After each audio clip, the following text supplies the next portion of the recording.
네. 이제 진짜 서서히 다들 다 나오시는 것 같아요. 네. 너무 감사합니다.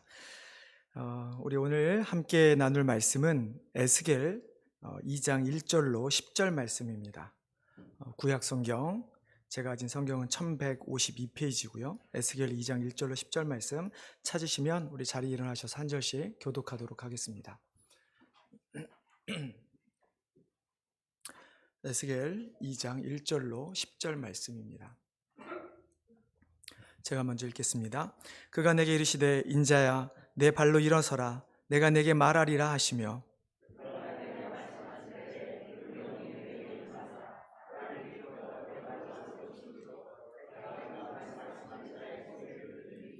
내게 이르시되 인자야 내가 너를 이스라엘 자손 곧 패역한 백성 나를 배반한 자에게 보내노라. 그들과 그 조상들이 내게 범죄하여 오늘까지 이르렀나니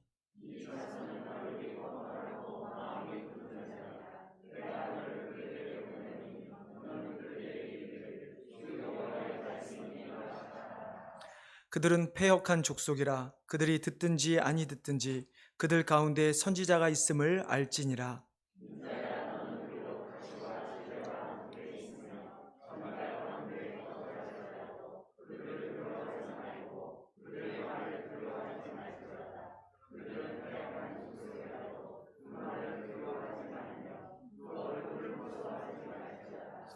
그들은 심히 패역한 자라. 그들이 듣든지 아니 듣든지 너는 내 말로 고할지어다.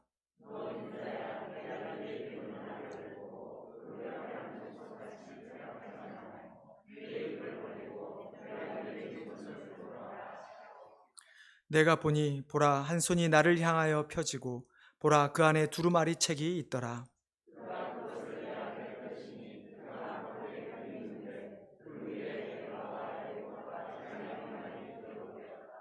아멘. 자리에 앉아 주시기 바랍니다. 제가 한 번 더 기도하겠습니다. 하나님, 이 시간 다시 한번 우리의 마음이 겸손하길 원합니다. 가난한 우리의 심령 가운데 말씀의 단비를 허락하여 주시고 우리가 그 말씀으로 말미암아 다시 소생하는 그런 일들이 우리 가운데 있게 하여 주시옵소서. 감사하며 예수님의 이름으로 기도드리옵나이다. 오늘 말씀은 우리가 읽은 에스겔 2장 2절에 나오는 말씀하시는 자의 소리라는 제목으로 말씀을 나누고자 합니다. 우리가 선지서를 보통 보면 하나님께서 이제 이스라엘 백성 가운데 북이스라엘이든 남유다든 그들 가운데 하나님의 심판에 대한 메시지를 선포하게 됩니다. 이 말씀을 우리가 선지서를 보면서 가끔은 우리와는 너무 동떨어진 이야기가 아닌가라고 생각할 때가 참 많이 있습니다. 왜냐하면 선지서는 직접적으로 대부분의 말씀들이 이스라엘과 관계에 있기 때문입니다. 그리고 이스라엘은 그 당시 그 구이스라엘, 그러니까 지금 현재 우리가 아는 이스라엘 말고 성경에 나온 이스라엘은 분명히 하나님의 심판으로 말미암아 멸망당했기 때문이죠. 자, 그렇다고 해서 우리가 선지서가 우리와는 상관이 없는 말씀인가? 결코 그렇지 않다는 것이죠. 그래서 오늘 말씀을 통해 하나님께서 에스겔에게 하신 말씀, 그에게 명령하시는 것이 오늘날 우리에게는 어떻게 적용해야 되는가? 우리는 어떻게 받아들여야 하는가에 대해서 말씀을 나눠보고자 합니다.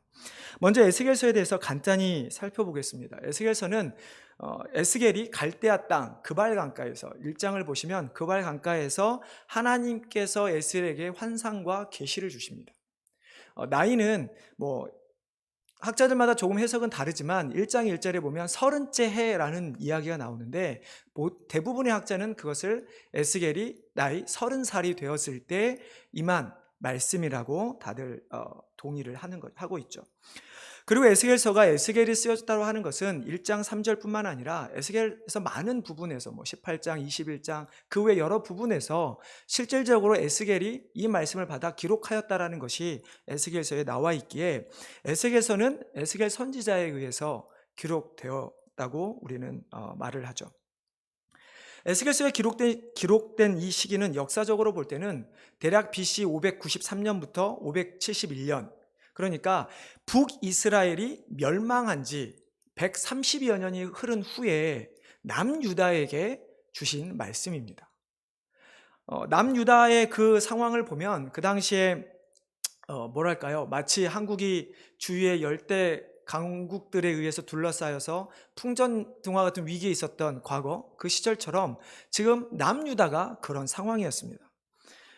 바벨론이 북이스라엘을 멸망시켰던 아수르를 멸망시키고, 그리고 애굽과의 전쟁에서 계속 승리의 감을 통해서 그 당시 그 지역의 패자로 들어서게 됩니다.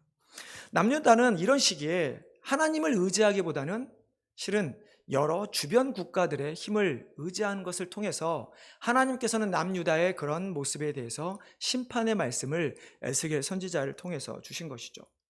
간단히 남유다 말기의 역사를 좀 살펴보면, 아수르와 애굽과의 전쟁에서 남유다는 아수르를 도와줍니다.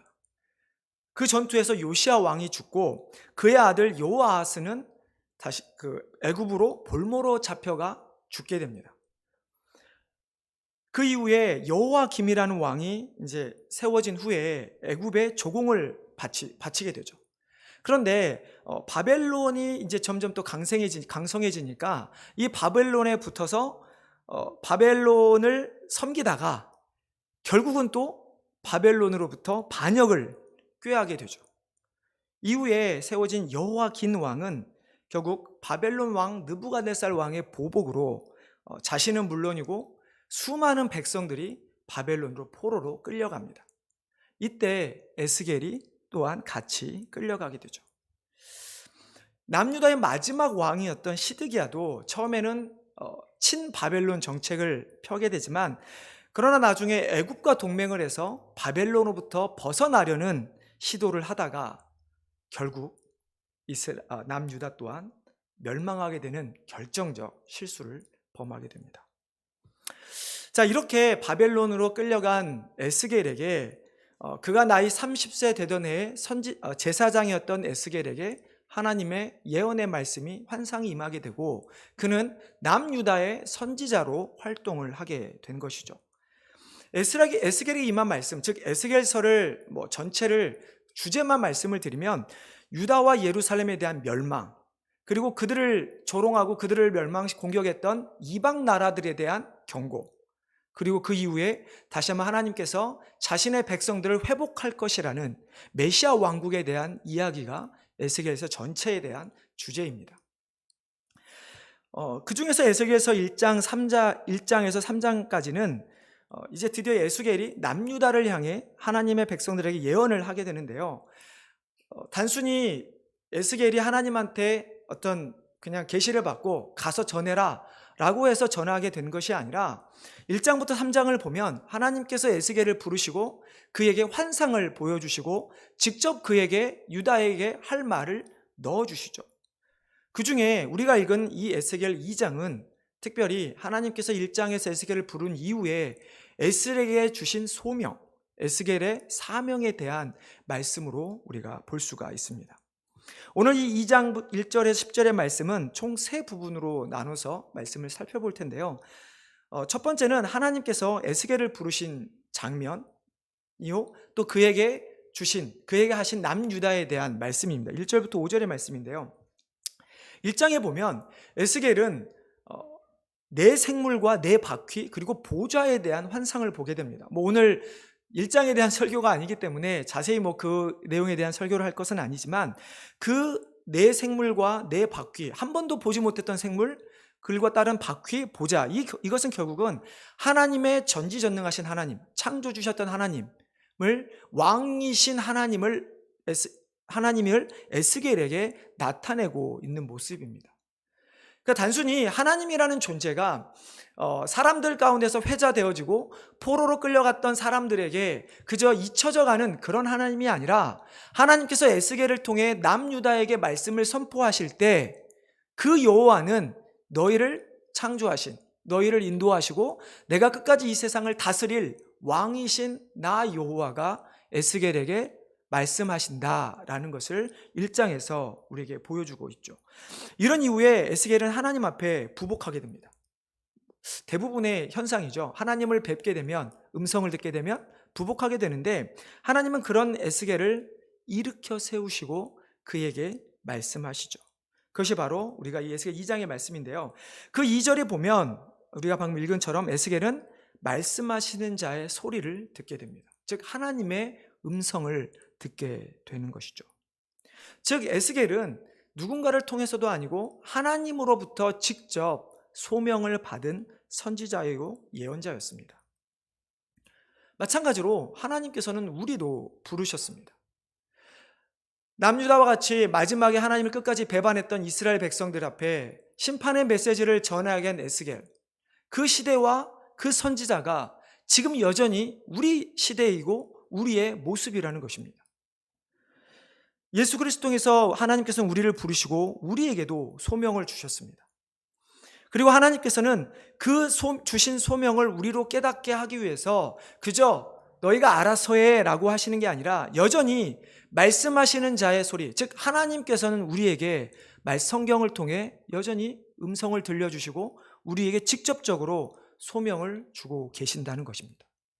즉 하나님께서는 우리로 하여금 이 시대에 에스겔이 되기를 원하신다라는 것이죠.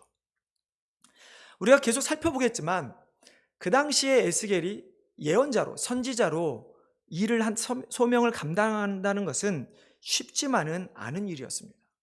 왜냐하면 에스겔이 하나님의 말씀을 받아 남유다에 전했을 때 그 메시지가 과연 좋은 메시지였는가? 축복의 메시지였는가? 물론 후반부에는 하나님께서 궁극적으로 회복할 나라들에 대해서는 말씀하시지만 그러나 지금 에스겔이 가장 먼저 선포해야 될 것은 무엇입니까? 남유다의 멸망입니다.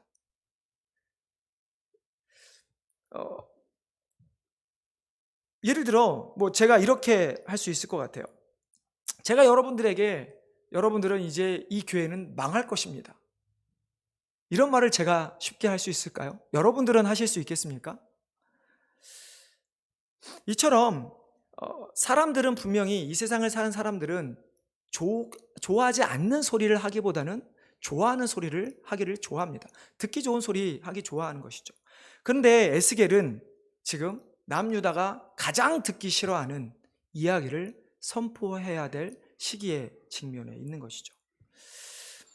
그런데 요즘에 교회를 보면 목사들뿐만 아니라 교회 안에 있는 수많은 성도들을 보면 조금은 반대의 길을 가고 있는 듯한 느낌이 듭니다. 우리가 예수님을 믿고 구원받으세요라는 좋은 말은 그래도 합니다. 그렇지만 예수 믿지 않으면 지옥 간다라는 말은 우리는 쉽게 하지 않습니다. 모르겠습니다. 저만 그런지는 모르겠지만 또 우리가 예수 믿으면 복 받는다는 말은 하지만 예수 믿으면 고난 받는다는 말은 하지 않습니다. 오히려 세상 사람들이 우리를 보면, 기독교인들을 보면서 오히려 우리 세상에 놓여 있는 많은 자유를 뺏기고 있다라는 생각을 표현할 때도 참 많습니다. 남들은 일주일 열심히 일하고 주말에 쉬고 노는데 기독교인들은 주중에도 열심히 일하고 주일에는 또 교회 가서 더 열심히 봉사합니다. 저는 오늘 말씀을 준비하면서 단순히 에스겔만이 아니라 수많은 선지자들의 모습을 떠올려 보았습니다. 하나님께서 그들을 왜 부르셨을까? 그들에게 하신 말씀은 무엇일까? 하나님께서 그들을 부르셨을 때 또 그들에게 부르셔서 전하게 한 말씀은 대부분이 심판의 메시지였습니다. 에스겔서를 연구한 학자들의 보면 에스겔은 정말 탁월한 웅변가였다고 합니다. 그는 언어의 마술사, 이미지의 대가, 심지어 행위 예술가로서 어떤 이런 표현을 하기에는 아주 뛰어난 사람이었다고 합니다. 그런데 성경을 보면 오늘 우리가 또 살펴보겠지만 하나님께서 그에게 말하기를 너가 아무리 말해도 사람들은 듣지 않을 것이라고 이야기를 합니다. 그러니까 에스겔이 말을 못하거나 어떤 표현력이 없어서 백성들이 듣지 않는 것이 아니라 그는 누구보다도 뛰어난 웅변가였지만 탁월한 설교가였지만 시대가 그 에스겔이 말하는 말을 받지 않는 그런 시대였다라는 것이죠. 자, 우리가 생각해야 하는 것은 역시 우리가 하나님을 믿지 않는 자들에게, 하나님을 믿는 자들에게 누구와 상관없이 어떤 말을 전해야 하는가 하는 것이죠. 아무리 사람들이 싫어해도 우리가 어떤 방법적이 중요한 것이 아니라 그들이 싫어한다 할지라도 하나님께서 우리에게 하라고 하는 말은 우리는 반드시 선포해야 한다라는 이야기입니다. 그럴 때 하나님은 우리에게 신실하고 착하고 충성된 종이라고 우리를 칭해 주신다고 약속하신 것입니다. 여러분 3절 본문을 좀 더 살펴볼 텐데요. 3절을 보면 하나님께서는 에스겔을 이스라엘에게 보낸다고 말씀합니다. 그리고 이스라엘 자손들 남유다에 대해서 다음과 같이 말씀하죠. 3절 4절을 우리 같이 읽어보겠습니다. 그 당시의 백성들이 어떠한 백성들인가? 자, 시작.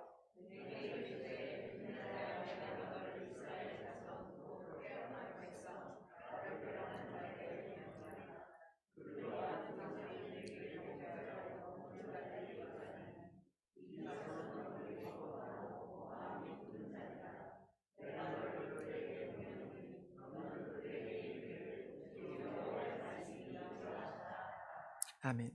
남유다에 대한 하나님의 생각은 어떻습니까? 그들은 패역한 백성이고 하나님을 배반한 자들이었습니다.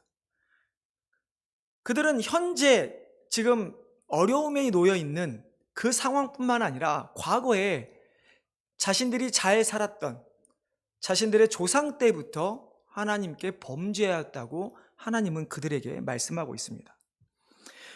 이 패역이라고 하는 해당하는 히브리어는 두 가지 종류가 있습니다. 하나는 마라드라는 단어와 마라라는 단어인데요. 마라드라는 단어는 정치적 폭동을 의미하고요. 마라라고 하는 단어는 세상이든 하나님 앞이든 배반하는 모습을 의미합니다. 즉 하나님께서 이스라엘 백성들에게 향하여서 너희는 패역한 백성이요 나를 배반한 백성이라고 말씀하셨을 때는 그 말이 무엇인가? 단순히 너희가 내 말에 순종하지 않았다라는 의미 정도가 아니라 너희는 언제부턴가 나처럼 하나님이 되기를 원한 그런 자들이고 그것 때문에 나에게 폭동을 일으키고 나를 배반한 자들이라고 말씀하고 있는 것이죠. 지금 현재 남은 남유다 백성들에게 너희들의 조상들이 죄를 지었고 너희도 어쩔 수 없이 너희의 어떤 의도가 아니라 조상의 죄 혹은 너희가 실수로 죄를 지었다는 뜻이 아닙니다. 이 마라드와 마라의 단어에는 의도가 들어 있습니다. 그러니까 단순히 실수가 아니라 그들은 하나님을 향해 의도적으로 폭동을 일으키고 하나님을 배반하였다는 것이죠. 그래서 하나님께서는 이러한 상황에서 에스겔을 지금 남유다에게 보내어 예언을 하고 있는 것입니다. 너희는 나에 대해서 죄를 범했다. 너희뿐만 아니라 너희 조상들까지도 다 그랬다. 그럼에도 불구하고 너희는 여전히 뻔뻔하고 마음이 굳은 백성들이다. 근데 여러분, 이런 그들에게 에스겔을 통해서 하나님께서 예언을 하게 하시는데 조금은 이상한 부분이 있습니다. 5절을 한번 읽어보겠습니다. 5절입니다. 그들은 패역한 족속이라 그들이 듣든지 아니 듣든지 그들 가운데 선지자가 있음을 알지니라. 여러분, 조금 뭔가 이상하지 않습니까? 하나님께서 선지자를 통해서 말씀을 전하시면 그들을 듣게 해서 그들로 하여금 바꾸시는 게 목적이 아닐까요? 하나님께서 예수 그리스도 우리에게 보내주신 목적이 무엇입니까? 우리로 믿고 구원받게 하기 위함이 아닙니까? 그런데 이상하게도 에스겔 선지자를 통해서 하나님이 예언의 말씀을 선포하실 때 그들의 상황은 하나님 말씀을 더 이상 듣지 않을 만한 상황이라는 것이죠. 에스겔 내가 가서 아무리 내 말을 전한다 할지라도 그들은 콧방귀도 끼지 않을 것이다. 그럼에도 불구하고 너는 그들 가운데 가서 전해라. 자, 그 이유가 무엇일까요? 왜 하나님께서는 그들이 듣든지 아니 듣든지 상관없이 그들에게 가서 사람으로서 같은 민족으로서는 하기 어려운 이 멸망에 대한 예언을 하게 한 것일까요? 여러분 5절의 하반절 다시 한번 우리 5절 말씀을 다시 한번 전체적으로 다시 읽어보겠습니다. 자, 시작. 그들은 패역한 족속이라 그들이 듣든지 아니 듣든지 그들 가운데에 선지자가 있음을 알지니라. 쉽게 말하면 하나님은 남유다로 하여금 핑계하지 못하게 하신 것입니다. 여러분, 우리가 가장 많이 핑계대는 게 무엇입니까? 나는 보지 못했어. 나는 듣지 못했어. 내가 안 본 것은 나는 안 믿어. 하나님을 우리가 전하면 그러면 예수님을 데려와 봐. 나에게 보여주면 내가 믿을게. 뭐 이런 수많은 핑계를 대고 우리는 믿지 않습니다.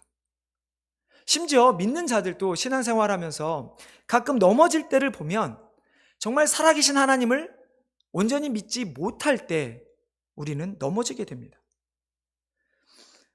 자, 하나님께서는 남유다로 하여금 에스겔을 보낸 이유는 나중에 그들이 하나님께서 멸망시킬 때 하나님 왜 우리를 멸망시키십니까? 우리가 무슨 잘못을 했는데 우리를 심판하십니까? 라고 하는 그 말을 못하도록 하시겠다는 것이죠. 그래서 하나님은 에스겔을 보내서 그들이 듣든지 아니 듣든지 너는 선포하라고 이야기합니다. 이것이 에스겔에게 주어진 소명입니다. 우리는 가끔 착각을 합니다. 내가 무엇을 해서 무언가를 바꾸려고 합니다. 선지자들도 그런 욕심이 분명히 있었습니다. 때로 우리가 아는 요나는 하나님이 분명히 심판하실 것이라는 말씀 가운데 나중에 그들이 회개할 것이 싫어서 도망을 갑니다. 요나는 하나님이 하실 일을 기대하는 것이 아니라 하나님께 맡겨질만 하는 것이 아니라 자기가 생각했던 미래를 생각하면서 자신의 백성들을 공격했던 그들이 니느웨가 멸망하기를 원했던 사람입니다. 이렇게 선지자들도 자신들이 원하는 역할들이 생각들이 있었습니다. 그러나 중요한 것은 우리의 생각이 아니라 하나님께서 우리에게 명령하신 그것을 행하는 것이 하나님께 부름받은 자들의 소명이라는 것이죠. 그래서 우리 역시 세상 사람들이 듣든 안 듣든 우리는 복음을 선포해야 합니다. 요즘에 가장 많이 하는 말들이 있습니다. 저도 거의 동의하는 것 중에 하나인데요. 요즘에는 한국도 그렇지만 특별히 미국에서 길거리에 나가서 예수 전당 불신조, 예수님 믿으세요 하는 것이 쉽지 않은 시대에 살고 있습니다. 특별히 남의 집에 가서 노크하며 복음을 전하려고 했을 때 아주 위험한 행위라는 것을 여러분도 잘 아실 것입니다. 그럼에도 불구하고 우리는 어떤 방법이 문제가 아니라 우리가 있는 그곳에서 내가 만나는 누군가에게 우리는 하나님 말씀을 선포하는 자들이 되어야 하는 것이죠. 분명히 그 가운데 두려움이 있을 것입니다. 그래서 두 번째로 하나님께서는 에스겔에게 두려워하지 말라는 말씀을 6절에서 7절에 하십니다. 자, 하나님께서 남유다 백성들이 듣든지 안 듣든지 예언을 하라고 했을 때 에스겔의 마음은 어떠했을까요? 자신이 앞으로 해야 할 일이 그럼 내가 굳이 뭐하러 가서 말을 전해야 되나 이렇게 생각할 수도 있을 것입니다. 마치 벽에 대고 이야기하는 것처럼 힘이 빠질 수도 있을 것입니다. 근데 에스겔의 마음 가운데 그런 마음보다 정말로 그의 모든 것을 사로잡고 있었던 것이 한 가지가 있습니다. 무엇일까요? 여러분이라면 무엇이었겠습니까? 두려움입니다. 아까도 말씀드렸지만 한번 생각해 보십시오. 제가 여러분들에게 정말 이 패역한 백성들아, 하나님을 배반한 자들아 이렇게 계속 외친다고 생각을 해 보십시오. 그렇다고 여러분들이 무슨 특별한 잘못을 저지르지도 않았습니다. 정말 잘 살다가 또 하나님께 예배드리기 위해서 이 자리에 나온 사람들입니다. 근데 제가 그렇게 외치면 제 마음 가운데는 무슨 마음이 들까요? 정말 여러분을 저주하는 것에만 생각하고 있을까요? 아니요. 이러다가 내가 맞아 죽지 않을까? 분명히 이런 생각을 할 수밖에 없습니다. 에스겔이 그랬습니다. 그 당시에 자기 민족들에게 그렇다고 하나님을 버리는 백성들이 아니라 하나님과 다른 이방신들을 함께 섬겼던 이스라엘 백성들, 자신들은 여전히 하나님을 섬기고 있다라고 생각했던 그들에게 너희가 하나님을 배역하고 폭동을 일으키고 그렇기 때문에 너희는 멸망할 것이라는 이 말을 선포하는 것에 있어서 얼마나 두려웠을까요? 조용히 가서 한 사람에게 이야기하는 것이 아닙니다.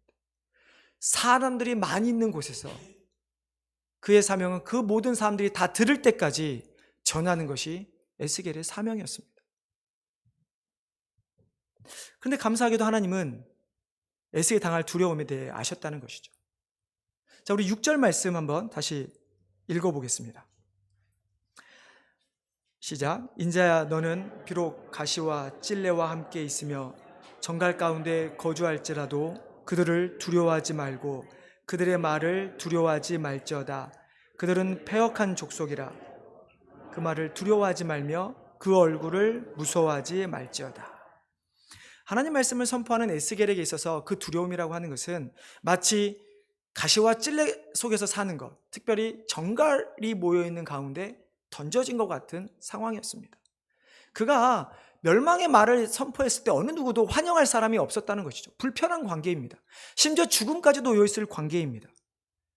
그런 에스겔에게 하나님은 이 6절 안에서 4번이나 두려워하지 말라라고 말씀하십니다. 하나님은 에스겔뿐만 아니라 우리에게도 우리가 전해야 될, 선포해야 될 하나님의 말씀을 선포하는 그것이 얼마나 힘든 것인지 하나님도 알고 계신다는 것이죠. 요즘 같은 시대에 교회가 교회로서 자리 잡고 사명을 감당하는 것이 얼마나 어려운 건지 알고 계신다는 것입니다. 그렇기 때문에 에스겔 1장에서 하나님은 하나님의 말씀을 선포할 에스겔에게 하나님의 위대함을 먼저 보여주신 것입니다. 나는 이러한 위대한 자니까 내가 너에게 명령한 이것에 대해서 두려워하지 말라라고 말씀하고 있는 것이죠. 여러분 잘 알고 있는 말씀 이사야 41장 10절에 이사야에서 하나님께서는 이사야 선지자에게도 이렇게 말씀합니다. 두려워하지 말라. 너와 내가 너와 함께함이라. 놀라지 마라. 나는 내 하나님이 됨이니라. 내가 너를 굳세게 하리라. 참으로 너를 도와주리라. 참으로 나의 의로운 오른손으로 너를 붙들리라. 하나님께서는 선지자들을 파송하시면서 두려워하지 말라고 말씀합니다. 내가 너희와 함께 있을 것이고 내가 너에게 시킨 것, 이 일은 내가 너를 시킨 것이기 때문에 내가 너를 도와주고 나의 능력으로 너를 지켜주겠다라고 말씀하고 있는 것이죠. 여러분 예수님도 이렇게 말씀합니다. 우리에게 마음에 근심하지도 말고 두려워하지 말라라고 하시면서 내가 너희에게 주는 평안은 세상이 주는 것과 다르다라고 말씀합니다. 우리가 살아가면서 하나님의 평안을 전하지만 그 가운데 우리에게 고통이 임했을 때 혹은 그 상황에서 우리가 받아야 할 평안이 흔들릴 만한 평안이 아니라 어떤 속에서도 흔들리지 않을 평안, 구원을 너에게 주겠다고 예수님 또한 말씀하고 있는 것이죠. 그래서 이 세상을 향해 예수 그리스도를 믿음으로 구원을 얻을 수 있다는 기쁨의 소식뿐만 아니라 우리는 하나님의 심판, 마지막 때 임할 하나님의 심판에 대해서도 반드시 담대하게 전해야 될 사명이 우리에게 있다는 것이죠. 그러나 그 가운데서 우리는 두려워할 이유가 전혀 없는 것입니다. 하나님은 우리를 지켜주실 것이고 하나님이 이 교회를 지켜주실 것이고 하나님께서 계획하신 모든 것이 이 땅에 이루어질 때까지 온 세상에 복음이 전해질 때까지 하나님은 하나님 믿는 자들을 이 땅에 남겨두실 것이죠.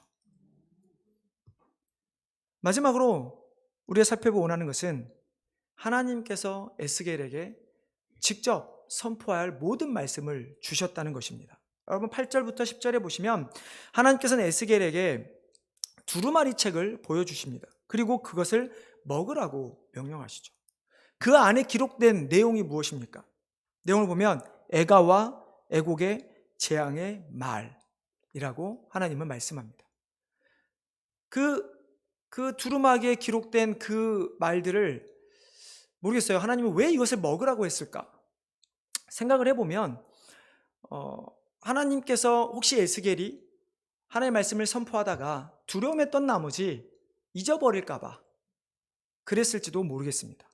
아니면 에스겔이 말씀을 선포하다가 요나가 자신의 백성을 공격한 니느웨가 멸망하기를 원했던 것처럼 이스라엘 백성들이 정말 하나님 앞에 돌아오고 하나님의 오히려 멸망보다는 회복에 대한 기대를 가지고 말을 바꿀 수도 있었을지도 모르겠습니다.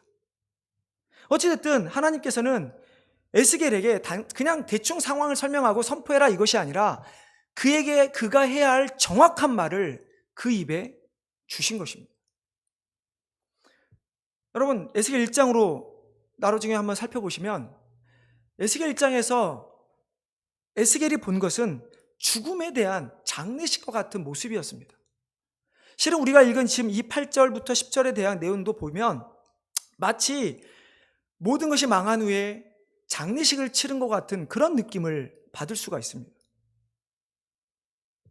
에스겔이 주어진 사명은 아까 말씀드린 것처럼 결코 쉬운 일이 아닙니다. 그럼에도 불구하고 에스겔은 사람이 자기를 죽일까 봐 두려움도 아니요, 자신이 이스라엘 백성들 남유다를 향한 안타까움도로 인하여 절대로 하나님의 말씀을 변개할 수 없다는 사실을 우리에게 보여주고 있습니다. 이것이 우리가 기억해야 할 것입니다. 우리가 전해야 할 것은 복음입니다.